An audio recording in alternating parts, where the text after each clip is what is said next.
the men were running from the bulldozers. He didn't notice that Mr. Prother was staring hectically into the sky. What Mr. Prother had noticed was that the huge yellow somethings were screaming through the clouds. Impossibly huge yellow somethings. And I will carry on jumping on them, yelled Arthur, still running until I get blisters, or I can think of something even more unpleasant to do. And then Arthur tripped, fell headlong, rolling and landing flat on his back. At last he noticed that something was going on. His fingers shot up. "What the hell is that?" he shrieked.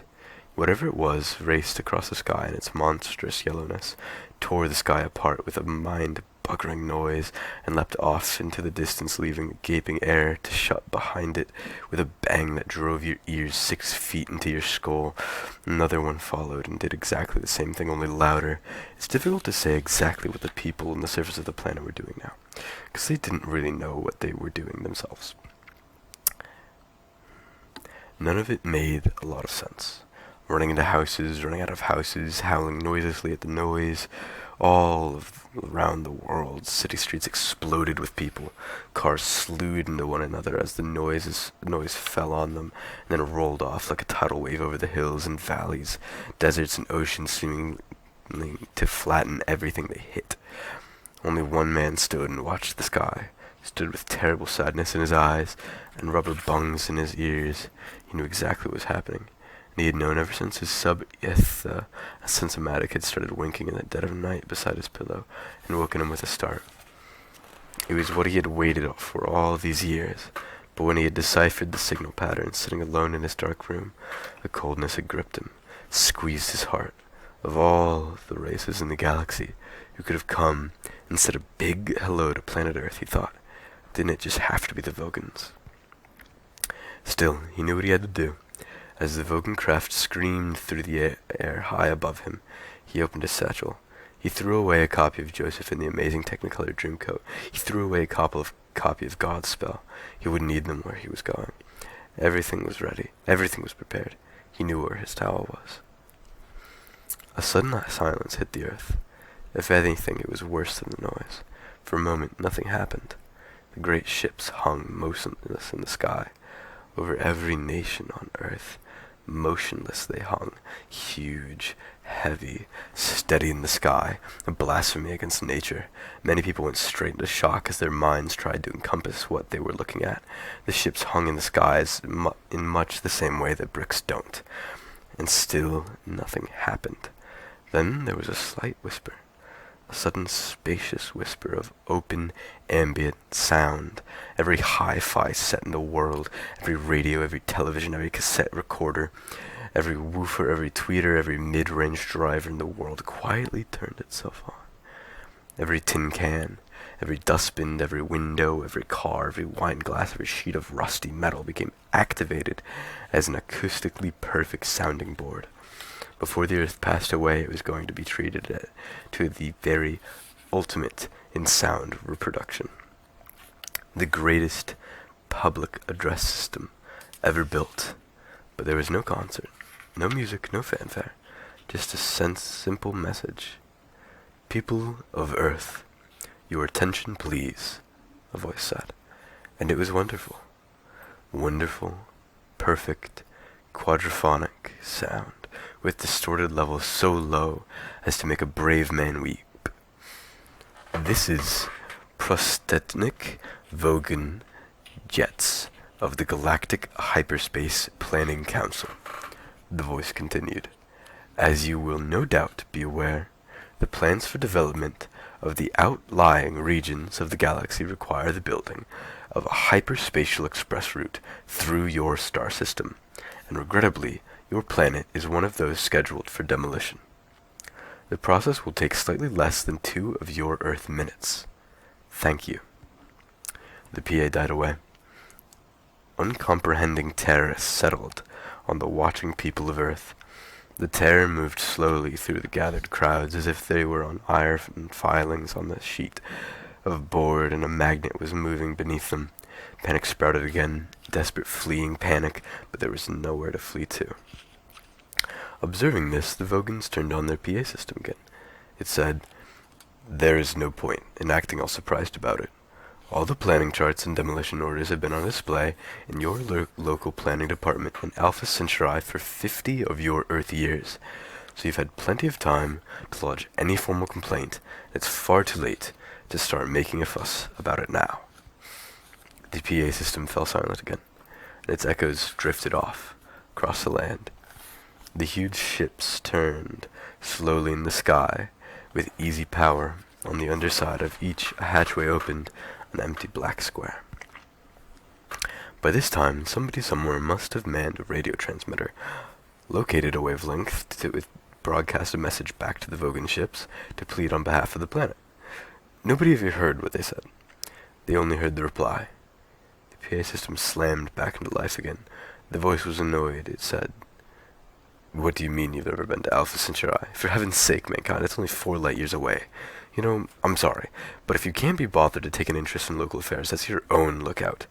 Energize the demolition beams." Light poured out of the hatchways. "I don't know," said the voice on the PA. "Apathetic, bloody planet. I've got no sympathy at all." It cut off. There was a terrible, ghastly silence. There was a terribly ghastly noise. There was a terrible, ghastly silence. The Vogan constructive fleet coasted away into the inky, starry void. End of chapter 3, beginning of chapter 4. Far away, on the opposite spatial arm of the galaxy, 500,000 light-years from the star Sol, Saphod Beeblebrox, president of the Imperial Galactic Government, sped across the seas of Damagran, his ion drive delta boat winking and flashing in the Damagran sun. Damagran the hot, Damagran the remote, Damagran the almost totally unheard of. Damagran, secret home of the Heart of Gold. The boat sped across the water. It would be some time before it reached its destination because Damagran was such an inconveniently arranged planet. It consisted of nothing but middling to large desert islands, separated by very pretty but annoyingly wide stretches of ocean. The boat sped on. Because of this topographical awkwardness, Damagran has always remained a desert planet. This is why Imperial Galactic Government chose Damagran for the Heart of Gold project, because it was so deserted that the Heart of Gold project was so secret. The boat zipped and skipped across the sea that lay between the main islands of the only archipelago of any useful size on the whole planet. Saphod Beeblebrox was on his way from the tiny spaceport on Easter Island, the name of an entirely meaningless coincidence. In Gallic spec, Easter meant flat and light brown, to the Heart of Gold Island, which, by another meaningless coincidence, was called France. One of the side effects of work on the Heart of Gold was a whole string of pretty meaningless coincidences, but it was not in any way a coincidence that day that the day of culmination of the project was a great day of unveiling, the day that the Heart of Gold was finally to be introduced to a marveling galaxy. It was also a great day of culmination for Saphod Beeblebrox. It was for the sake of this day that he had first decided to run for the presidency, a decision which had sent shock waves and astonishment throughout the Imperial Galaxy. Saphod Beeblebrox, president? Not the Saphod Beeblebrox, not the president. Many had seen it as a clinching proof that the whole of creation had finally gone bananas. Saphod grinned and gave the boat an extra kick of speed. Saphod Beeblebrox, adventurer, ex-hippie, good-timer, crook? Quite possibly. Manic self-publicist, terribly bad at personal relationships, often thought to be completely out of touch, out to lunch. President? No one had gone bananas. Not in that way, at least. Only 6 people in the entire galaxy understood the principle on which the galaxy was governed, and they knew that once Saphod Beeblebrox had announced his intention to run as president, it was more or less a fait accompli. He was ideal presidency fodder. What they completely failed to understand was why Saphod was doing it. He banked sharply, shooting a wild wall of water into the sun. Today was the day. Today was the day when they would realize what Saphod had been up to. Today was what Saphod Beeblebrox's presidency was all about. Today was also his 200th birthday, but that was just another meaningless coincidence. As he skipped his boat along the Sea of Damagran, he smiled quietly to himself about what a wonderful, exciting day it was going to be. He relaxed and spread his two arms lazily along the seat back. He steered with an extra arm he'd recently had fitted just beneath his right one to help improve his ski boxing. He cooed to himself. You're a real cool boy, you. But his nerves sang a song shriller than a dog whistle. The island of France was about 20 miles long, 5 miles across the middle, sandy and crescent-shaped. In fact, it seemed to exist not so much as an island in its own right, as simply a means of defining the sweeping curve of a huge bay. This impression was heightened by the fact that the inner coastline of the crescent consisted almost entirely of steep cliffs. From the top of the cliff, the island sloped slowly down about 5 miles to the opposite shore. On top of the cliffs stood a reception committee. It consisted in large part of the engineers and researchers who had built the Heart of Gold, mostly humanoid.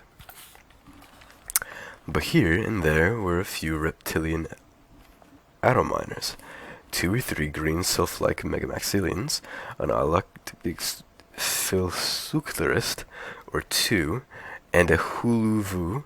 A huluvu is a super-intelligent shade of the color blue. All except the huluvu were resplendent in their multicolored chromoreal lab coats. The huluvu had been temporarily refracted into a freestanding prism for the occasion. There was a mood of immense excitement thrilling through all of them. Together in between them they had gone to and beyond the furthest limits of physical laws, reconstructing the fundamental fabric of matter, strained, twisted, and broken the laws of possibility and improbability. But still, the greatest excitement of all seemed to be to meet a man with an orange sash around his neck. Orange sash was what the president of the galaxy traditionally wore. It might not even have made a difference to them if they'd known exactly how much power the president of the galaxy actually wielded. None at all. Only 6 people in the galaxy knew that the job of the galactic president was not to wield power, but to attract attention away from it. Zaphod Beeblebrox was amazingly good at his job. The crowd gasped, dazzled by sun and seamanship, as the president's speedboat zipped around the headland into the bay. It flashed and shone as it came skating over the sea in wide skidding turns. In fact, it didn't need to touch the water at all, because it was supported by a hazy cushion of ionized atoms. But just for effect, it was fitted with thin blades, which could be lowered into the water. They slashed sheets of water hissing into the air, carving deep gashes into the sea, which swayed crazily and sank back, foaming into the boat's wake as it careened across the bay. Zaphod loved the effect. It was what he was best at. He twisted the wheel sharply. The boat slewed around in a wild, scything skid beneath the cliff face and dropped to rest lightly on the rocking waves. Within seconds, he ran out onto the deck and waved and grinned at over 3 billion people.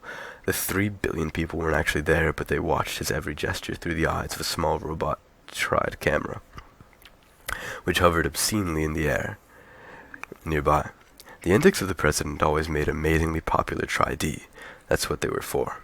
He grinned again. 3,006,000,006 people didn't know it, but today would be a bigger antic than anyone had bargained for.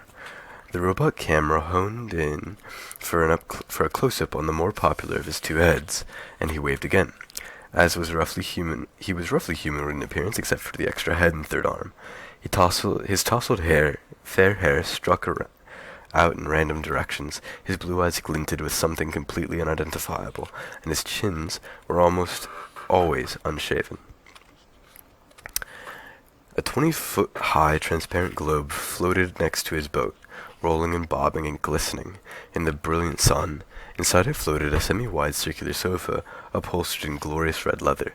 The more the globe bobbed and rolled, the more the sofa stayed perfectly still, steady as an upholstered rock. Again, all done for effect as much as anything. Zaphod stepped through the wall of the globe and relaxed on the sofa.